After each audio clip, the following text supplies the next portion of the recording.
Hi, good evening. Welcome to this demo day of our AI and Data Science Bootcamp. My name is Marcelino Lominchar.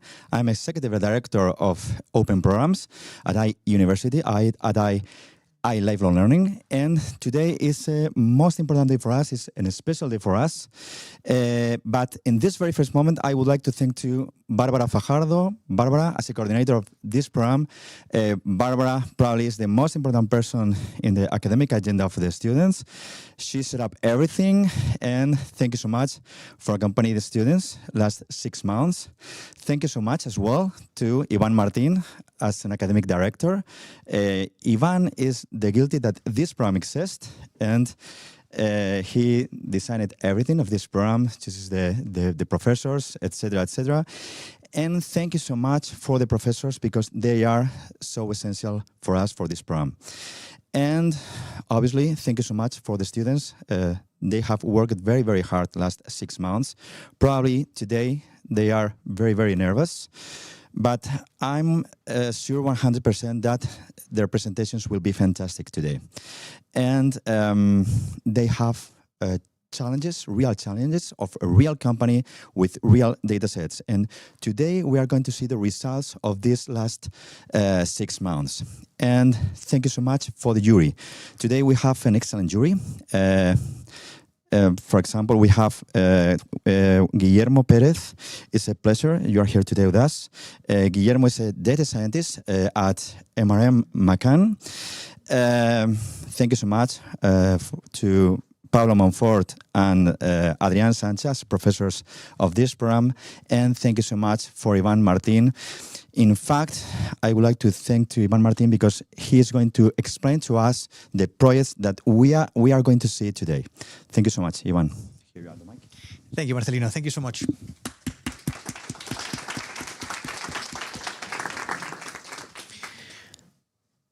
Okay, guys, here we are.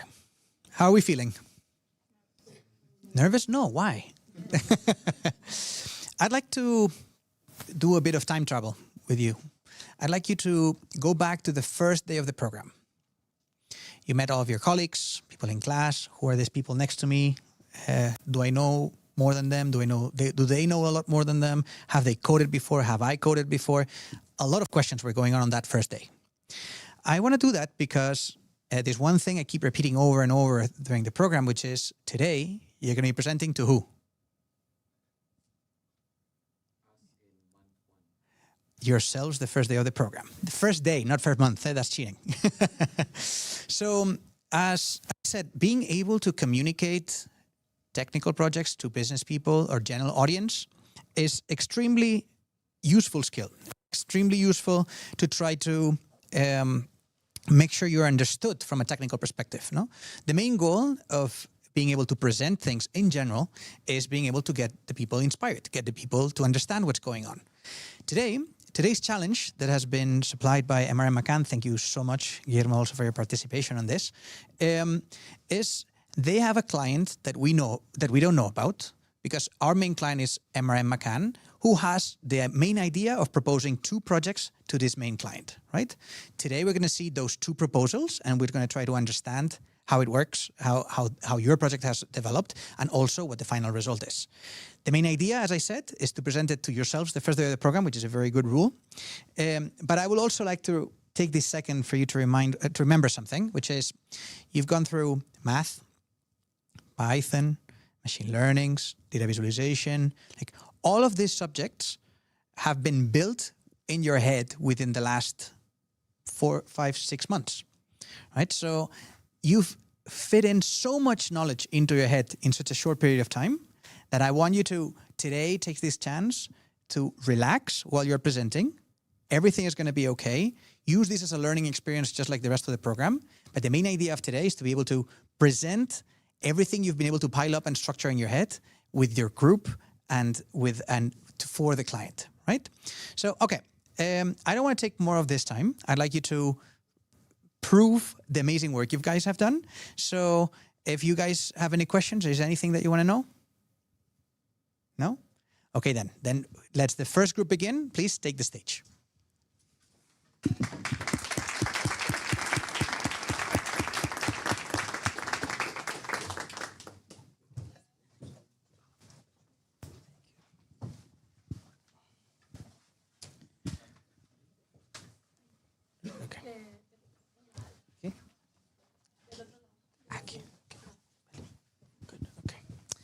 Hello, everyone. Good evening. Welcome to our projects presentation. Together, we'll be featuring, as Ivan mentioned, our main client, MRM, which has been generous enough to facilitate this data. Together, we'll be unpacking, as we like to call, the omnichannel journey of all of this analysis and experience. And it's going to be a step-by-step guide on assembling stronger customer relationships. We try to make it as simple as possible so that all the audience could engage. So please allow me to introduce our group first. We are a team of 6 professionals with diverse backgrounds, spanning from consulting and corporate finance to banking and trading. Together, we bring a mix of strategic insights, financial expertise, and market acumen, combined with analytical rigor and, very importantly, real-world business experience, as we're all experienced professionals. And the main goal and our main shared objective of this project has been to find the key insights from the data that was provided to us so that the client in the future can make smarter, evidence-based decisions.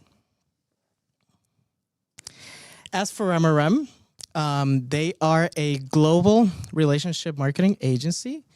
They use technology and data and creative strategy to help brands build stronger, long-term connections with their customers. They have global presence with over 35 offices across the world, more than 3,000 employees globally as well. And their specialties include CRM, brand loyalty, and data solutions, and they have provided a data set from a, let's call it, famous furniture company, which we don't know about, but it's famous. And the main objective of our work here and the model we've built for this project is to predict which customers will become omni-channel in the future for this furniture company, which will be further explained by my next colleague. So now that we know what we're supposed to do, we have to first define what an actual omni-channel customer is. For this, I would first like to explain what data we got from the company. So we got a lot of information of a lot of different customers carrying out a lot of different purchases across a time span from January 2021 to June 2025. These purchases were all done through one of 3 methods, either online, on the phone, or in store. Now, in order to define what an omnichannel customer actually is, we can zoom into any random customer in any random 12-month time frame. If we consider that time frame, we can say that that customer, for example, this woman, made one first purchase through her computer in month 1, and then she can make a lot of different decisions. If we define omnichannel customers as those who carry out more than one purchase through more than one method in a time span of 12 months, we can say that if this random woman buys something else in month 3 through her phone, then she would be considered omnichannel. If she buys 2 different things in 2 different methods in those 12 months, she would also be considered omnichannel. But if she bought something else in another moment through the same channel or didn't buy anything else at all, then she would not be considered omni-channel. From now on, because it's a mouthful, we will be saying omni and single instead of omni-channel, single-channel customers. Now that we know what an omni-channel customer is, we have to say why we are trying to do this. So the first thing we have is that the amount of customers in our sample is very different. There are a lot more single customers than omni customers in our sample, and this is a good representation of what the reality may look like. We have around almost 8 times more omni customers than single. This is important because though the median ticket amount that these customers are spending is about the same, they do have about double as much average lifetime spend, and that is because they tend to buy a lot more frequently. So they buy around twice as frequently. And now I will give over to my colleague, Ellen. Okay, so now this graph shows the relationship between the average days the average days between the purchases of our customers and the lifetime value that they have.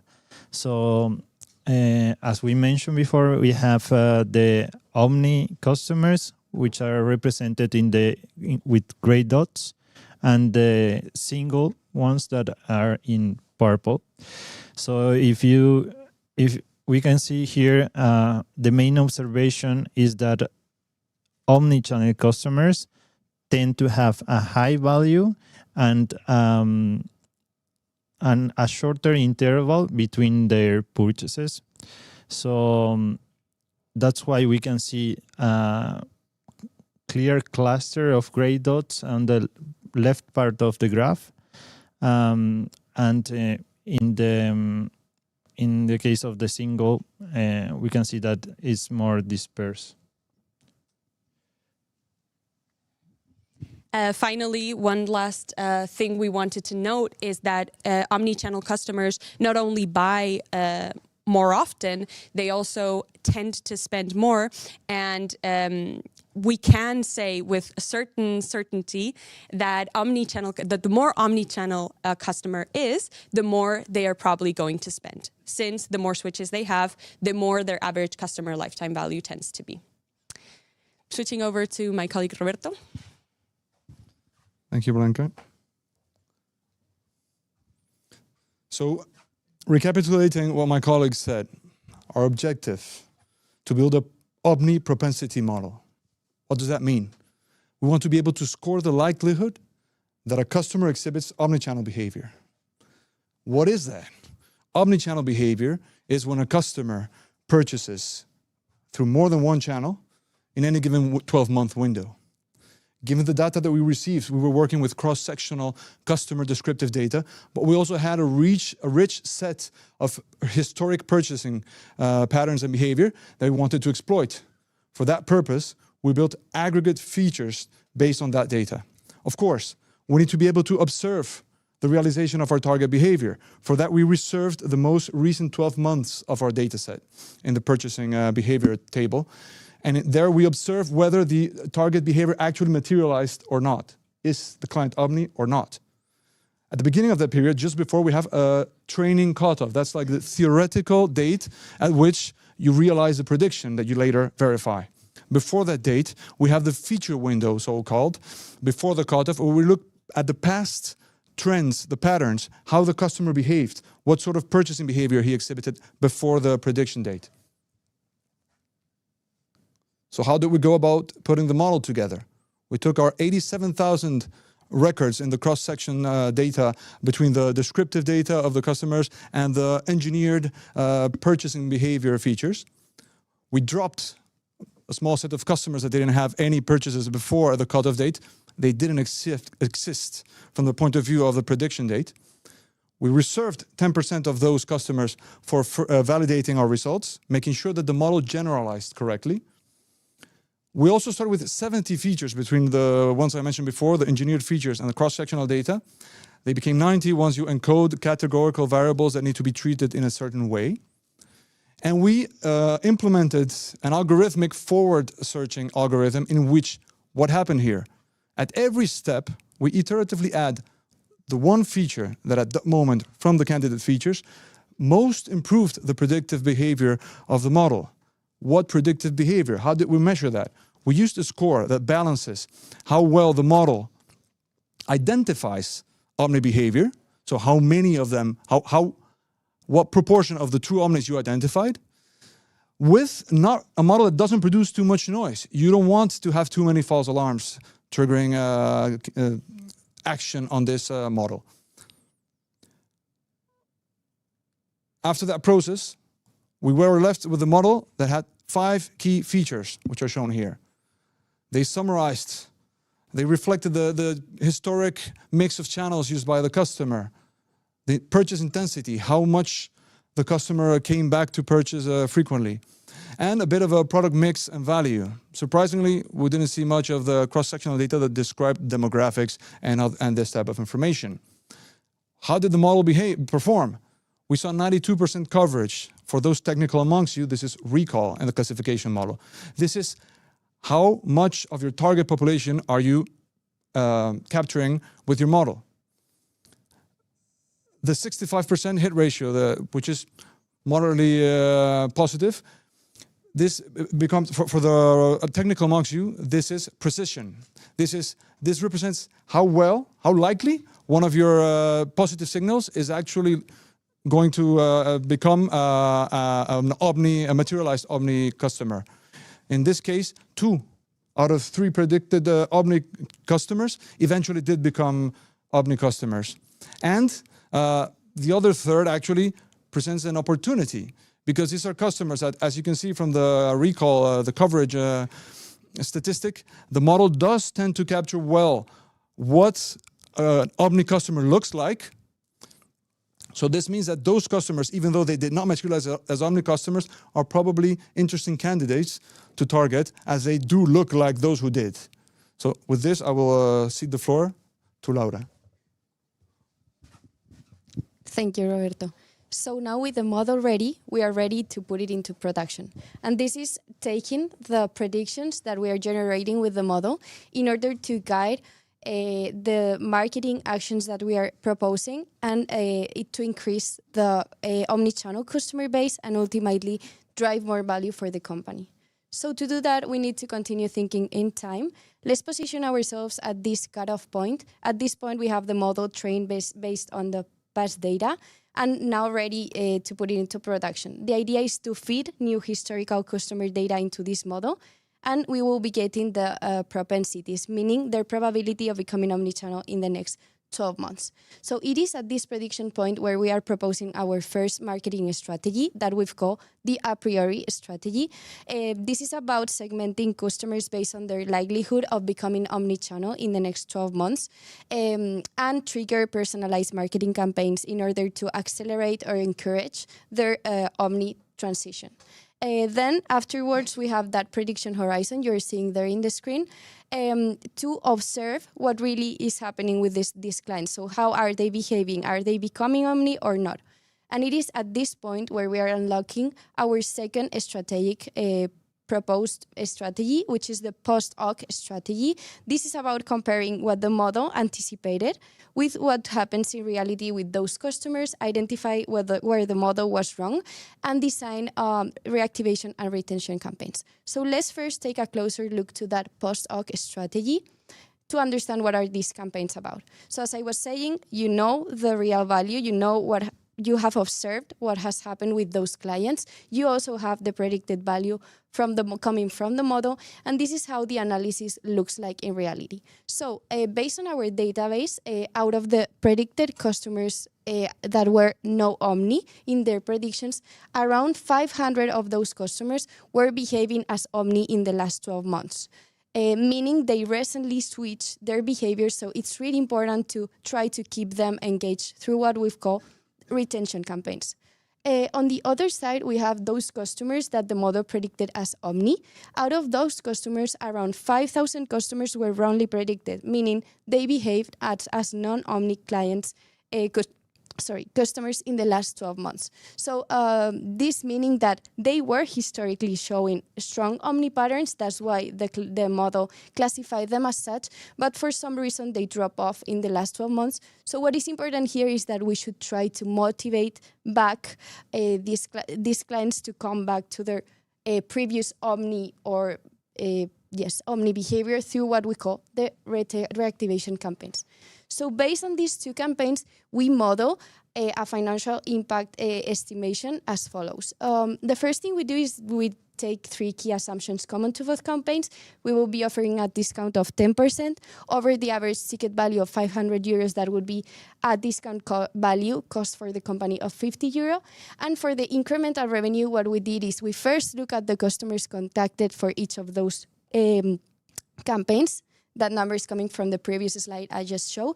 Then we estimated the expected engagement rate that each of those groups would have. 50% for the second one, 25% for the first one, 25% for the second one. Why higher? Because these clients as of today are omni, so it's easier to impact them through these campaigns. And then we estimated the expected transaction uplift. What is this expected transaction uplift?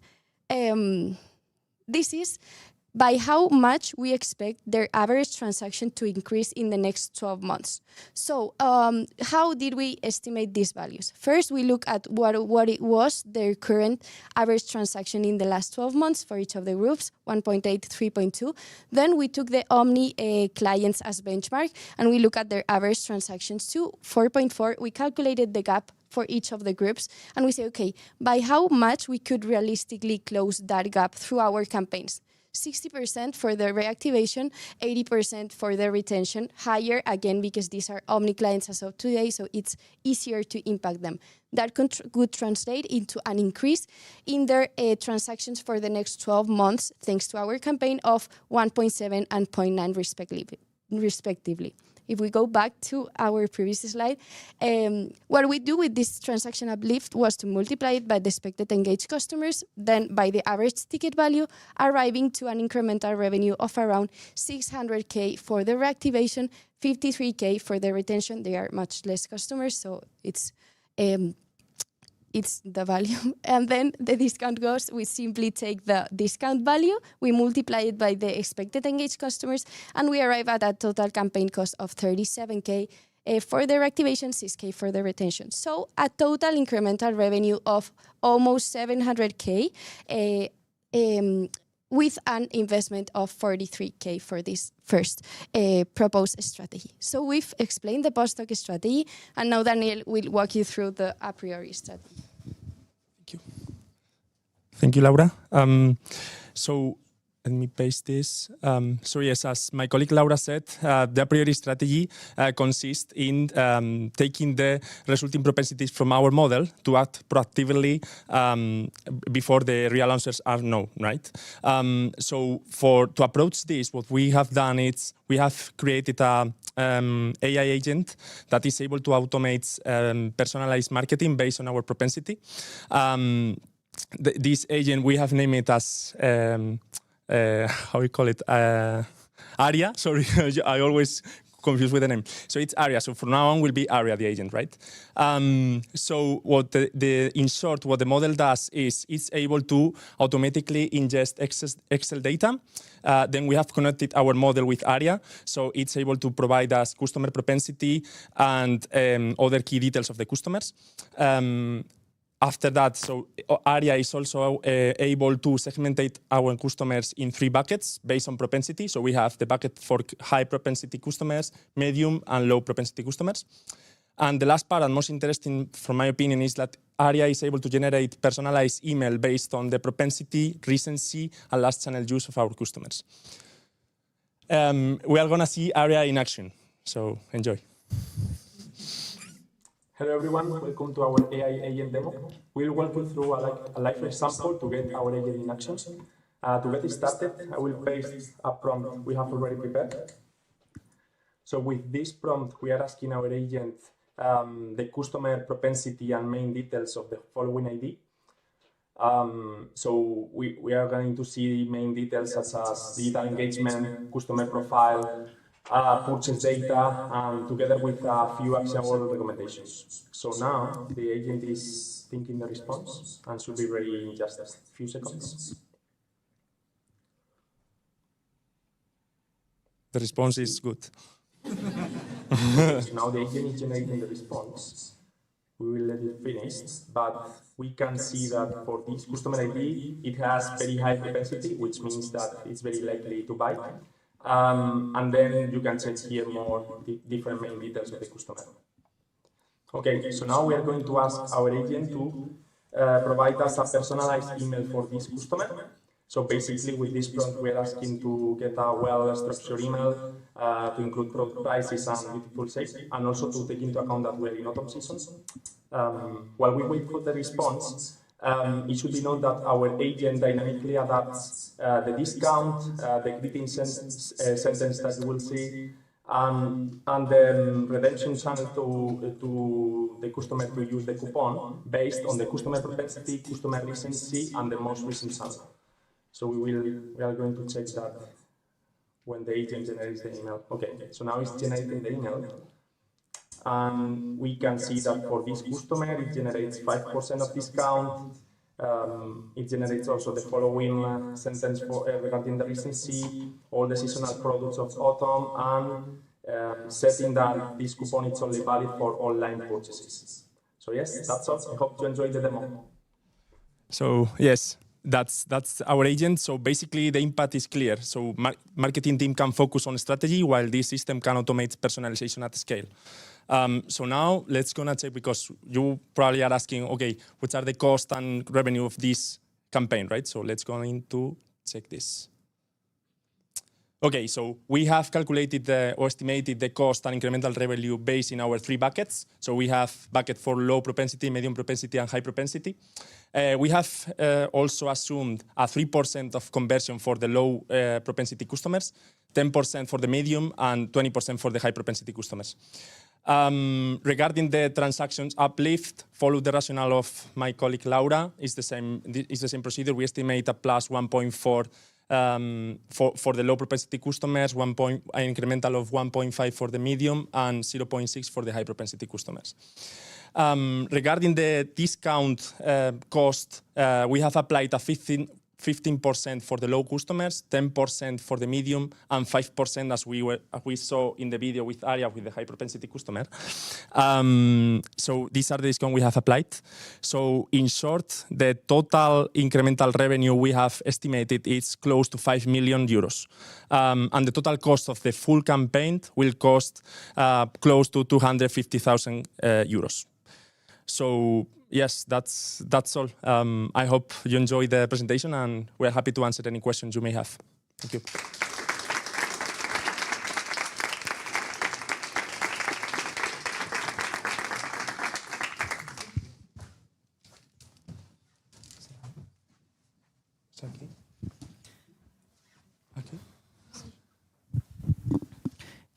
Firstly, good congratulations for the job, because I know that have a lot of work behind the slides, and I'm very surprised with the chatbot.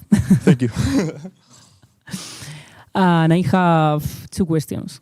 The first question, why do you select this definition of omnichannel customer? One answer?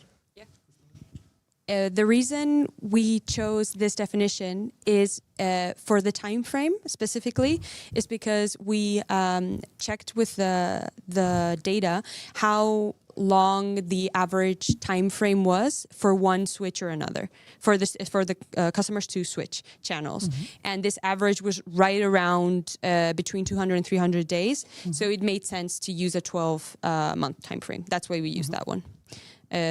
For everything else, we use the Omni definition in the sense that it is generally used. Okay. Yeah. Okay. And the other question, what is the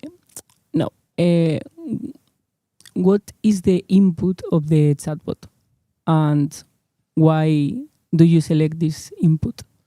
So the main input of the chatbot is that you can personalize and send emails to customers in advance before getting the conversion. So, for example, we have selected more discount for low propensity customers, mm-hmm. because it's less likely to convert, so you have to incentivize them more. So I think the input is to try to engage them as soon as possible, right? Mm-hmm. So probably one strategy would be, okay, so maybe we can target first to the high propensity because it's more likely to convert, so let's attack them first. So I think that's the main input, to try to convert omnichannel customers in advance. Mm-hmm. Okay. Thank you so much. Thank you.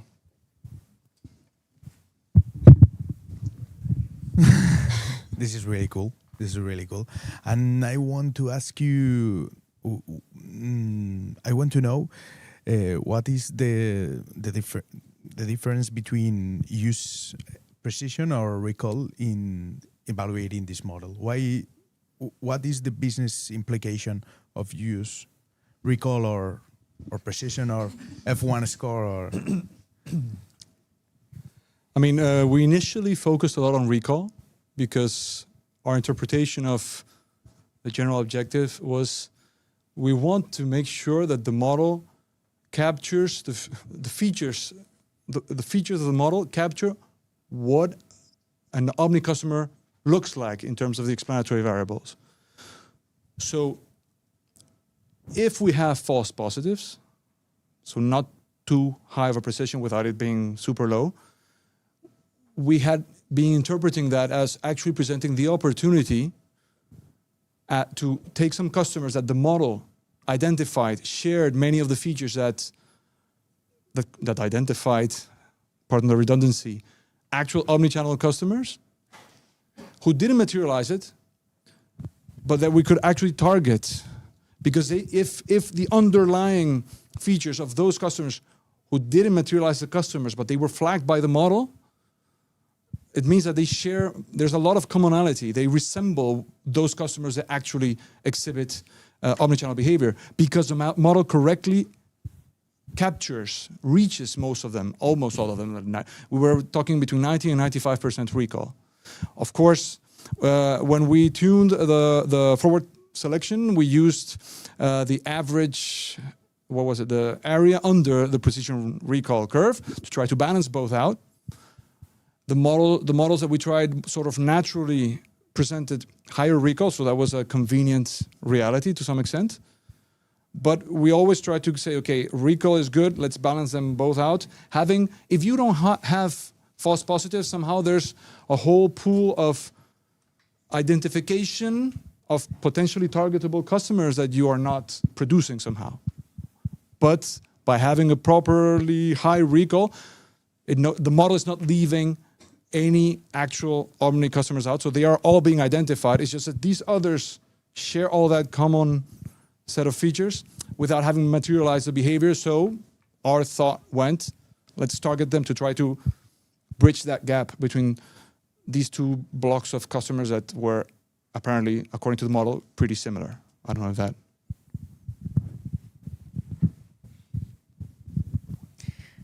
Great. So I have two questions too. Again, open, mind-boggling, but open questions open for discussion. You mentioned in the post hoc example that you had the nice matrix, which had the ones that are omni, the ones that are not omni. But you were basically classified into two groups, what you call the false positives, right? Those that were not but should have been identified as. So underlying there is somehow the model identified that was the case, that they should have been behaving like omni-channel. And then you have the ones that in the past were omni-channels, but for the definition that we've defined, they're not omni-channel anymore. Yeah. But then when you do the financial estimate, right, on the modeling part, you did mention that 60 and 80% for each of those two types. And that's assuming 100% conversion? No, because in the main slide, we were saying that only a 50% and a 25% were converting thanks to the campaign. Okay, so 50% conversion? Yeah. And then on that, you apply another 20% reduction? No. And 60. So I didn't understand where exactly does the 60 and 80% apply. Okay, so to estimate, if you could, so the idea to build the incremental revenue was first of course, we take the customers that we contacted with through each of the campaigns. Then we estimated the engagement rate for each of the campaigns, and we assume that customers redeeming the coupon will be impacted by this campaign and will have a shift in their transactions. That transaction uplift I'm talking about afterwards. So this transaction uplift, what will be affecting is out of those 50% customers that are engaging in the campaign, that will increase their average transactions for the next 12 months. Because with the campaign, what we are trying to do is to make those customers omni clients. Of course, we cannot assume that in the next 12 months, those customers will show exactly the same purchasing behavior as the omni-channel customers do. That's why we're taking the 4.4 average. We're calculating the gap between their average purchases in the last 12 months And we're saying, okay, since we cannot assume that for the next 12 months they will convert and start buying 4.4 in average, by how much can we close that 2.6 gap they're showing? Though that is where we apply those 60% and 80%. Okay, so assuming 60% and 80% of the difference between Exactly. previous behavior and the benchmark, the omni behavior that we are saying. Yeah, exactly. So, okay, that makes sense. So then we're applying 3 corrections, no? We're applying the 50%, Yeah. the gap. Captured. Let's be pessimistic about the gap so that we actually, and then you're applying as well the fact that those have been selected by the model. Yeah. As those that should be behaving like omnichannel. Within those 2 groups, the group of small omnichannel and the ones that previously were omnichannel and not anymore, you should consider and this is the reason I brought the question, is you should also consider the subgroup in there, which the model classified wrong. Right? It could be that those are there. Like that's the threshold that defines true positive or true negative is another way of being conservative. Right? So you could say the threshold is at 50%, which is the easy, no thinking way of doing things. But you had that extra one there. You've thought through every single detail, which is amazing. And I think the first one, which is the threshold of what is considered true positive or not, is the one that can also make a big difference in this model in both directions. Because we don't know, I don't know the exact number, no? It could be that it increases the result or it reduces the result. But you're right. But it's not wrong. It's a good assumption. Thank you for your but feedback. It should be tested. It's good to know. The mic, yep. When looking at the model results, and we commented on that actually, the scores were quite well partitioned. So there was a big cluster of high scorers, a really big cluster of low scorers, and just some odd ones out in the middle. And these false positives actually were not really in that, not primarily in that ambiguous range. They were actually quite decently within the above 50%.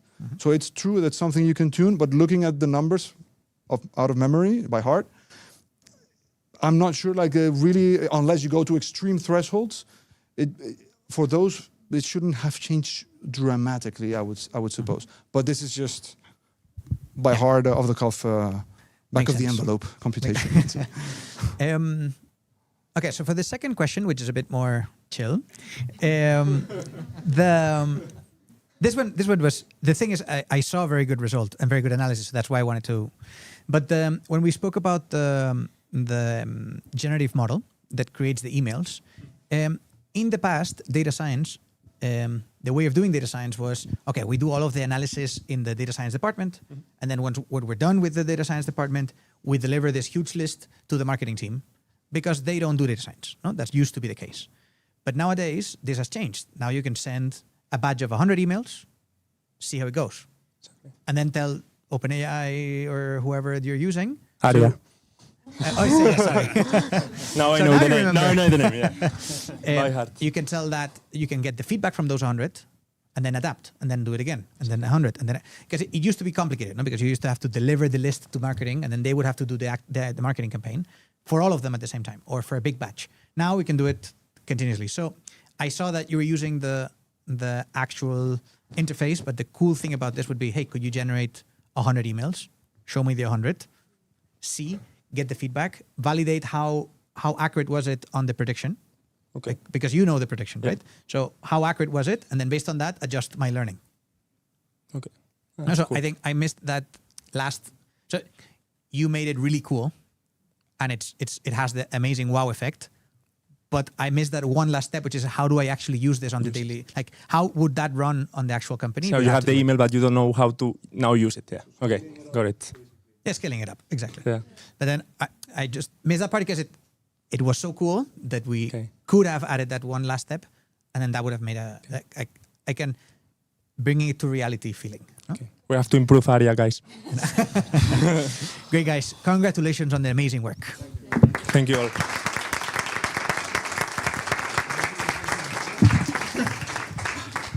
Okay.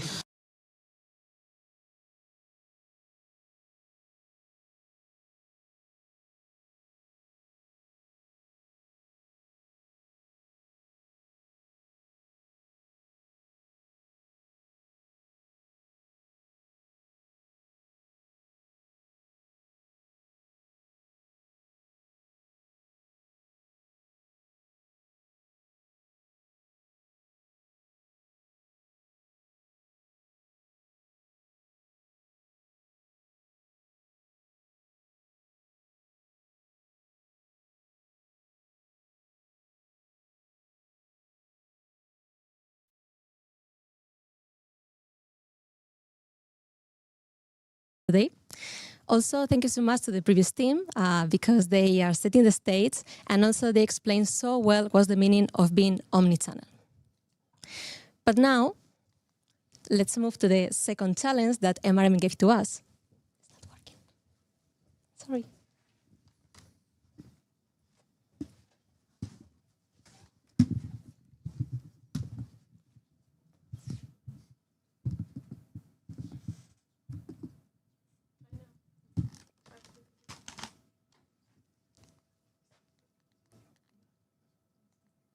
No.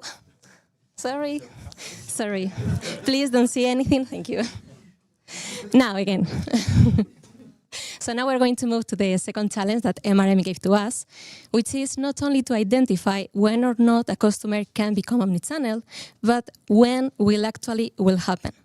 And for this purpose, we're going to move from 1 year to 6 month period of time. And the reason behind it is we need to work with a smaller time window because we need to be more precise in our predictions. And now I'm sure you are wondering how big is this opportunity?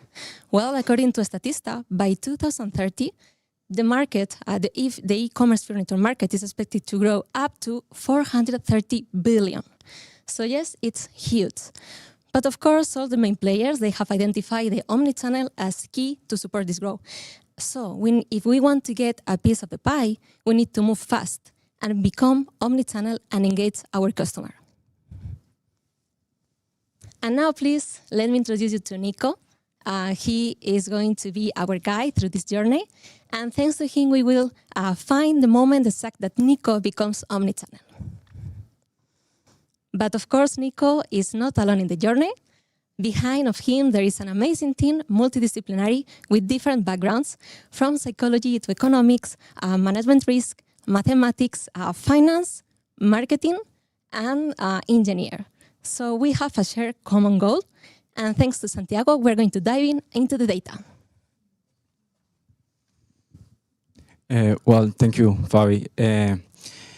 We received several data sets. Each one is a piece of a much bigger puzzle. So each data set tells us something about customers, like their digital habits, their products preference, and their behavior over time.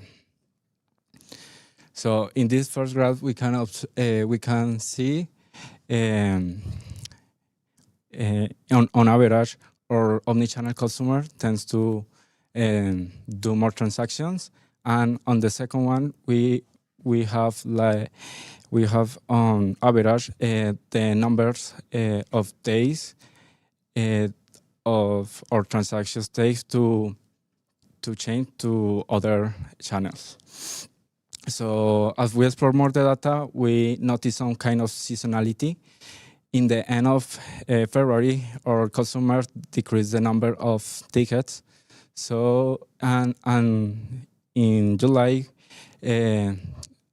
our customers increased again the ticket size.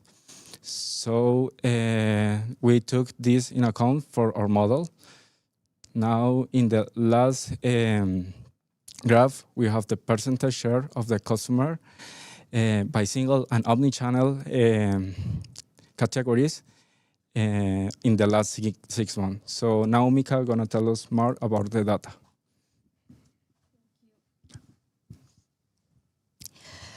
Well, analysis reveals other interesting information as the negative correlation between store location variety and number of omnichannel customer. We can see as store location variety increase, the number of omnichannel customer decrease. If we take a look at omnichannel behavior, we can see a similar pattern. Rare switchers have a behavior quite volatile, but moderate switchers have a stable behavior. So we can see that as store location variety increase, moderate switchers increase too, what number of frequent switchers decrease. Why is this important? Because from this data we can see that a store location plan and expansion should be coordinated with omnichannel strategy. Because of the complexity of our data, we build not only but two models. The first one, the survival model, helps us to understand when Nico is getting ready to switch. So we can know when the single channel phase is coming to an end. If we realize that Nico won't survive as single channel client, we have the regression model that estimates how many days will take for Nico to move from single channel to omni-channel. And both allow us to predict not only who will become omni-channel, but also when. And Alejandro will explain us more about the survival one. Thank you, Mika. So what do we want with survival? Well, the question we're interested in is whether a customer will, like how far they are from becoming omnichannel and whether they will become omnichannel or not in the first place. So how do we do this? Well, we take like the entire customer journey timeline of the customer. So imagine like all the transactions, all the like store visits or maybe site visits that they do, and also the silent gaps in between. And we fit this to our model. So our model has two parts. It first has a transformer encoder, and in case you don't know what this is, it's kind of using a similar technology to what ChatGPT does, but it only does the encoder part, it doesn't do the decoding. And yeah, like the reason we chose this this approach is because like it's really good at finding like hidden patterns and hidden relationships between like timeline and sequence data. For example, if a customer maybe like search for an item on some day on a given date, and maybe they will probably like buy it later. So this transformer encoder gives us some vector embeddings. Maybe this is getting a little too technical. Don't worry about it. And this will be fed into a feed-forward deep neural network, and this will basically just predict or give us as an output the probabilities that a customer becomes omnichannel for each month for each month, given that they are not omnichannel yet. So maybe this was a little too technical, as I already mentioned. Let's see some examples. So on the example to the left, we see a customer that actually did become omnichannel 6 months later. That is indicated by the red line. And on the example to the right, we have a customer that never became omnichannel, which is indicated by the gray dotted line. So here, the important, there's a lot of stuff in the charts, but the important ones are the yellow bars. This is basically the survival. So for each bar, we have the probability that customer becomes omnichannel or doesn't become omnichannel, so it remains single channel on that month. So as we can see, the model is correctly predicting for the customer that did become omnichannel that there's a really low probability that they remain single channel, while for the other one, the lines are pretty much flat and tall for all of them. So it's correctly predicting that they are really unlikely to become omnichannel. So now with this model, we can tell more or less when the customer will become omnichannel, but we don't have like a precise date. It is really good though at like determining which ones are going to become omnichannel, but not precisely when. So that's what we have the regression model that Ron is going to tell us about. Thank you so much, Alejandro and Mika. So as Alejandro and Mika mentioned, the second part to our two-step solution is building a regression model. And a regression model is going to help us predict reasonably the number of days until Nico switches from single channel to becoming an omni-channel customer. And for that, we looked at several features that we received from MRM and developed our own features from the dataset. And we grouped them into several groups. First one we're going to look at are temporal features. Temporal features because we believe that the timing of our customer activities helps us see into the future of Nico to see whether Nico will buy omnichannel in the future. For example, how long has Nico been a customer at our company? Second, velocity features, because we believe that the momentum by which Nico does his activities can tell us a lot about how he will act in the future. For example, how quickly has Nico transitioned from one channel to the next previously? Next, diversity features, because we believe that a diverse Nico is a good omni-channel customer. Okay, a kind of Nico that buys from different product categories And also the kind of Nico that buys through different channels is a good candidate for omni-channel. Second, and last but not the least, contextual features. Because we wanted to know more about Nico. We wanted to know whether Nico has a store within 20 kilometers of his place, or maybe does Nico's store have a pickup point in his place? So how did we do? How did our model do? Well, here's what we currently know. Currently, we know that a customer, regardless of staying in the same channel or switching to a different channel, usually takes on average 101 days to make purchases. But we also know that customers usually switch in general, on average, from one channel to the next every 93 days. And this is what we will call our baseline error. And lastly, how we were able to predict with our model. Well, with our model, we were able to predict when Nico will switch from one channel to becoming an omni-channel customer with an error of 49 days. 49 days is amazing because it's 53% if compared to if we just use the 93% average that we have. So what can we do with this information that we have on Nico and the rest of our clients? Well, Valeria is going to share that with you. Thank you. Thanks, Ron. Well, now that we know when customers like Nico are ready to switch, how can we reach them? When we analyze engagement data, we found something interesting. We're actually able to reach almost 80% of our client base. That's a huge amount of potential audience. But when we look closer, we saw that marketing communications aren't actually influencing people's behavior. Engagement rates between omni, single, engaged and not engaged customers are almost identical. So with this, we can assume that our communications are being actually too generic to make an impact. So we have a big opportunity here in personalizing communications for them. And this is where our strategy begins. So we built two marketing strategies based on the segments that our models identified. Right now, our models predict that 8% of our customers have a high probability of becoming omnichannel within the next 6 months. So Nico is almost there. He's already showing the signs of becoming omnichannel. He just needs a push. So we want to increase the number of transactions per customer with marketing strategies like cross-channel rewards, like points or bonus for the app, and some smart offers like offering limited time discounts in store or online. This group is really important because it will help us improve our marketing efficiency. And even though they are our main focus, we also have a strategy for our customers that predicts to stay single channel. Here, we want to increase the average ticket value with some cross-selling strategies, like offering some complementary products with our purchases.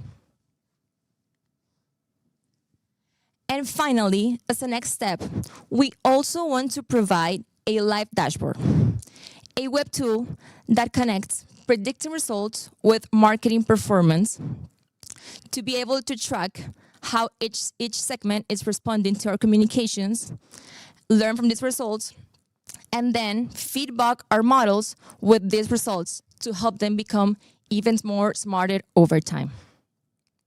Thank you so much. And now Jose is going to show us about the impact. Thank you so much, Valeria. Okay, so, well, I will talk about the impact. First, I need to clarify that we're moving from a 6-month period of time, as the previous analysis showed, to 1 year, right? During this year analysis, we found that 11% of the clients are omni-channel and 89% of the clients are single channel. So there is a huge gap between both percentages, which means there is a huge opportunity for MRM, right? So for this, we have 3 different scenarios. So for the first scenario, we have the pessimistic, we call it. We only see an increase of our omni-channel customers of 0.5%, but that translates to 440,000 euros in sales. Moving on, we have the realistic scenario. We have a 13% increase. That's 2% increase. I'm sorry. That translates to 1.8 million euros in sales. And finally, we have the optimistic scenario. We see a 4% increase. That's quite a lot for 3.7 million euros in sales. What every scenario have in common is that in every single scenario, the company wins, right? It doesn't matter if it is the pessimistic or the optimistic. So what is important here is to apply the marketing strategy that Valeria was explaining. And of course, if you guys want to see this result for yourself, I recommend you to try our model and yeah, try it yourself. And that's all from us. Thank you so much for your time, and we're open to any questions you have. Thank you.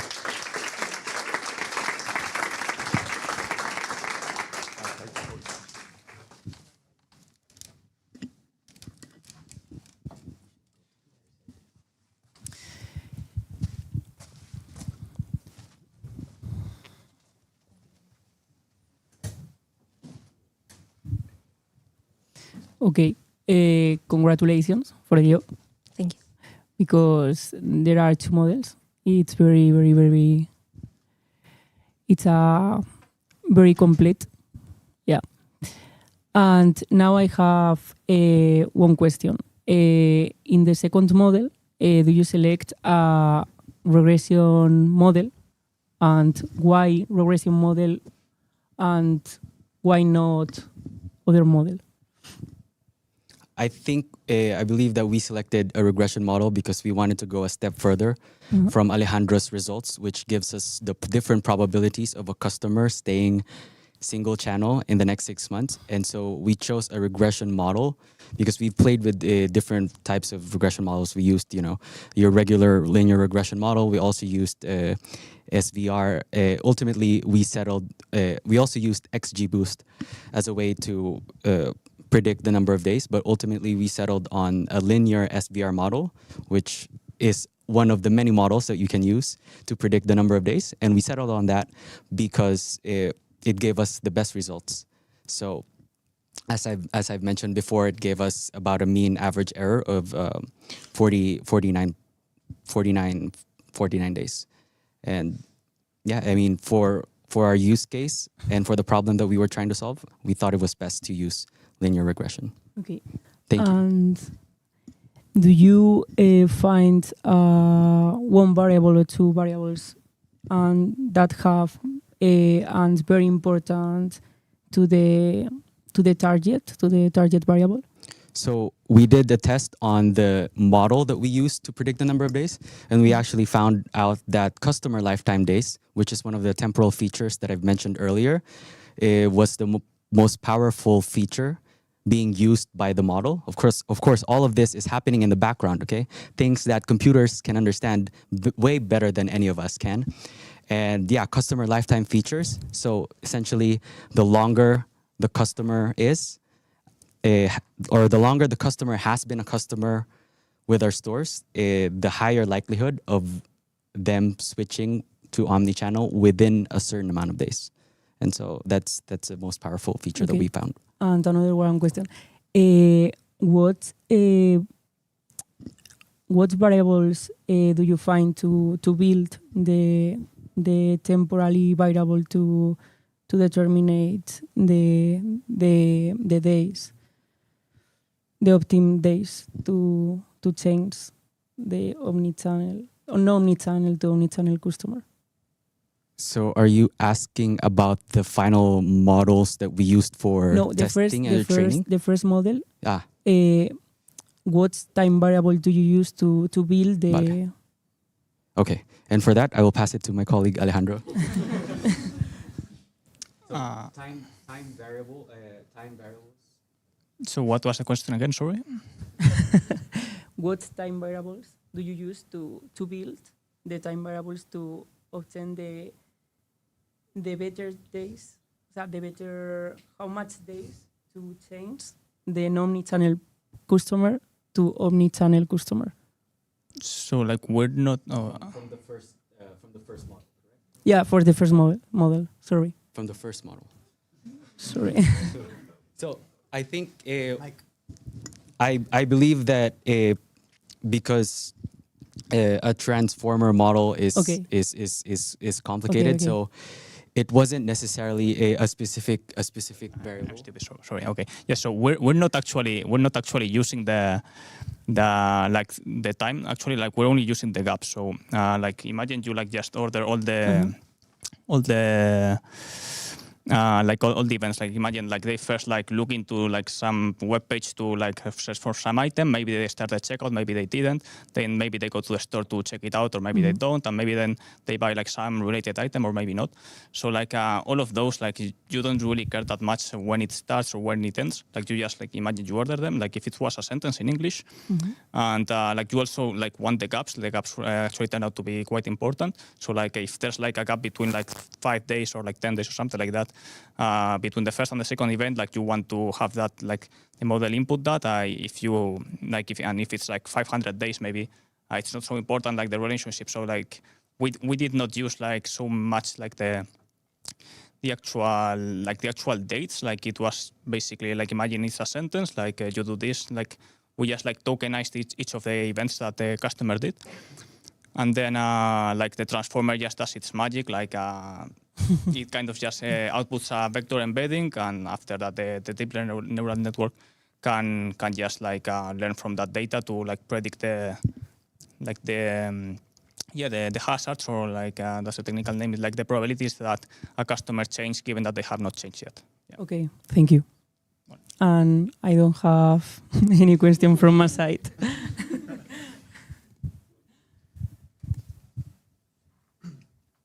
Okay, thank you very much for the presentation. Excellent presentation. I would like to ask about the second model, the regression model. I would like to know, you compare different models and how you decided which was the best possible model, which was the metric you considered for this, and if this selection was based on a business decision or only from a technical perspective. So, as I've mentioned before, we considered several models such as XGBoost, linear SVR, convoluted names, but essentially we landed on linear SVR because it provided us with the least amount of error. So we considered the R mean squared error, and we compare that across the different models that we ran. And essentially, linear SVR was one of the best result that we got. And yeah, that would be my succinct response to that question. Thank you. Regarding the second part, the business or technical decision? Yes. So as we've mentioned before in our presentation, we noticed that customers generally switch from one channel to the other in about 93 days. And so ultimately the goal was how can we make that transition from one channel to the other as small as possible. And so because we wanted to be able to predict as accurately as possible, maybe, for example, if we predict that Nico will switch on October 30th, it would be best case scenario if Nico switched within even less than 93 days. And so ultimately that was part of the consideration of why we selected the 45 days, simply because we knew the average time that customers took to make purchases from one channel to the other. And then from that, it's a mix. It really is a mix of both the technical side and also art, because data science is an art, and that's it. Yeah. Okay, thank you. Thank you so much. Okay, what a fantastic voyage for Nico. Okay, thank you so much, guys. I want to ask you something regarding the business part. Okay, just the strategy and I don't know if you think personalization will be important in this in the strategy of email or campaigns, or maybe it's just something that just to try, or maybe it's more important to personalize the email or the strategies. So we find out it's really important, most of it because when we were diving to trying to find what were the different behaviors that our customers omnichannel have from the single channels, and it was really difficult because actually they behave almost the same, like in what products they buy, their average ticket value, in engagement, like their behavior, it's really really similar. So that's why we assume that the communications are being too generic right now, since we can have an engagement customer that spends more acting almost the same way. So that's why we want to focus a lot in this, because also the personalization will help accelerate the process of them becoming omnichannel. And it will improve the whole business because all the segments will, being treated personalized, they will behave and act better, and we want to increase their spending rates. And in the omnichannel specifics, we want to increase the number of transactions, since that's the only variable we found out that the omnichannel customers spend more because they have more transactions per customer.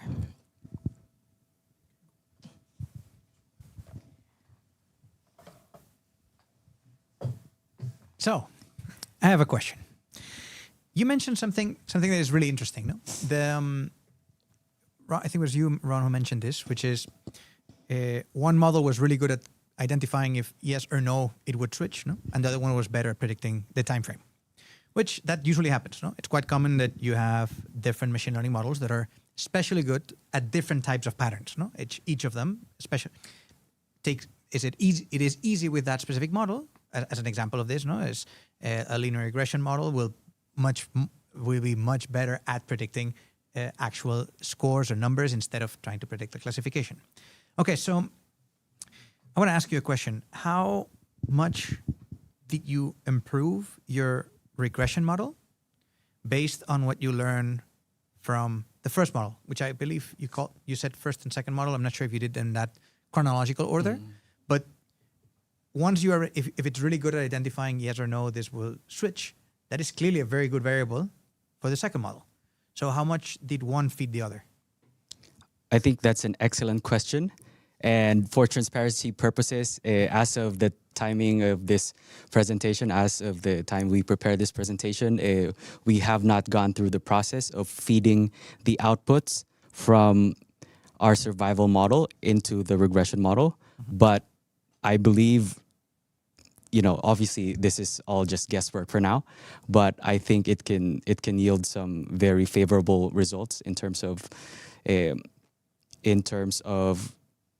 finding customers and targeting them at specific times in their customer journey.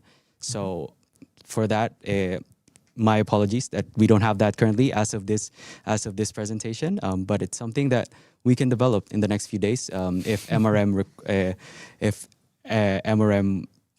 discusses with their needs, and we can certainly adapt it. So thank you so much. Of course.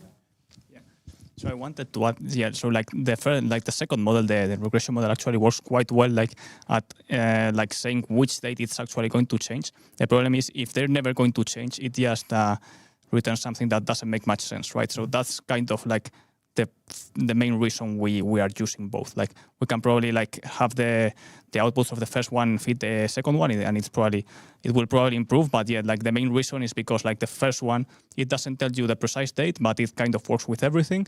And the second one, it can tell you quite well the precise date, but it doesn't work with you have to know that they are going to change in order to feed it. So that's really the origin to my Wait, question. Oh, sorry. Yeah. I think also that in a business way, the use of the both models helps a lot, because the first one helps us filtering, doing the first filter of which ones are the ones that are not predicting to convert. So that's the first filter we can do, and then combining with the regression model will help you see more clearly when to activate those strategies. Mm-hmm. From a intuitive perspective, no, I'm not sure, I haven't been into the data, but from an intuitive perspective, a regression model should tell you that a customer that will never convert would convert really far, no? Like the very far conversion, because you're supposed to not ever convert. No? So that's the point. The point is that if we didn't fit that, it would like output something reasonable. It wouldn't output like 9 million. It would output like 50 or something like that. And that's kind of was the main point, like to filter those so that the actual model is outputting something that is sensible. Exactly. So that makes sense. So my question was, have you identified incoherent scenarios of the second model saying it's going to convert in 30 days and first model saying it's never going to convert? So no, not yet. As of this presentation, we have not tried that idea, but it's an excellent idea for improvement. Yes. Thank you. Guys, I think you've done an amazing job, and doing the combination of these two models proves taking advantage of, as I said, the different advantages each of those models have, and actually getting the result from both. So congratulations, you have done an amazing job. Thank you so much.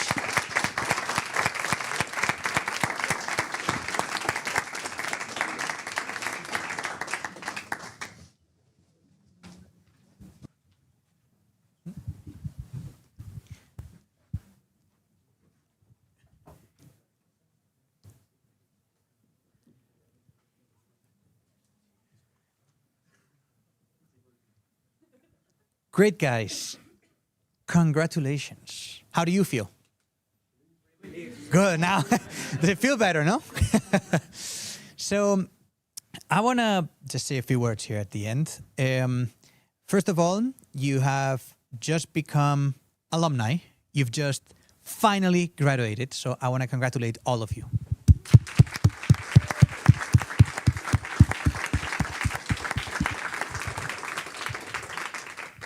You guys are the 24th edition of this program, so it's been a lot of accumulated feedback from previous editions to try to build a program that you guys have enjoyed.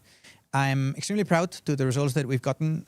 Today has proven that in a matter of 5 months, you guys have learned all of the skills necessary to develop end-to-end a project like this, which is not easy. Now your brains are super accelerated, and you find this obvious. No? The more you learn, the faster you learn, the more obvious it seems. But you guys have done an amazing job at getting data that was just a few. I remember the first day, when you got those data sets. The first reaction is always freak out. No, the first how am I going to do this? And look at how you guys have developed. And there's another pattern here, which is in this group. There's a pattern of people that have decided to do a bootcamp, which kind of proves a special type of person. No? You need to have a special type of personality of someone who is serious about the topic, does not want to waste time in life, wants to learn really quick, wants to be practical at learning. So all of those things are in this group. No? As I always say, your WhatsApp group that you guys will create from here is one of the most valuable things that you will get out of the bootcamp. I'd like to add an extra thing that I'm very, very proud of, which is during the development of the whole bootcamp, I've been feeling how you guys evolved just step by step. At the beginnings, the complaints were, Ivan, this is really hard. Then halfway through the program, it's hard, but we're managing. At the end, it's like, no, we're busy, Ivan, don't ask us. No, so that transition was really nice. I felt that very, very intensely, especially in this group. I'd like you to also know that because you've become part of our Bootcamp alumni, you're from now on going to be participating in me bothering you in the future. Which means I'm going to invite you to future events like this. I'm happy to create a community around this. But also another thing, which is you're going to join a huge network of companies. No? All of the previous alumni are probably the ones that, as you see Guillermo here, has participated in future editions. He's an ex-bootcamper, has participated by collaborating with their company and bringing and increasing the community and making the community that we have around here very, very large. So, as I said, you guys have now become part of this amazing, super cool community that we will keep on developing. And I just want to say that I'm extremely proud of the results I've seen. And I've seen that you guys have enjoyed and suffered throughout this program. And now today we've seen the result of those two things. So congratulations, guys.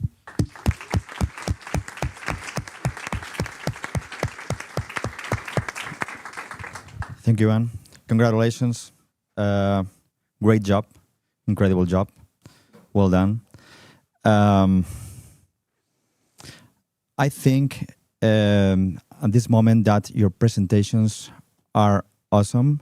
I'm very proud of you and your presentations. And you will receive a diploma in a few days. And an important thing as well is you will receive a diploma, a digital diploma made with blockchain technology. And I encourage you to share on social media. Okay? Big applause for you and big applause for the jury as well, because it's an excellent jury. Okay?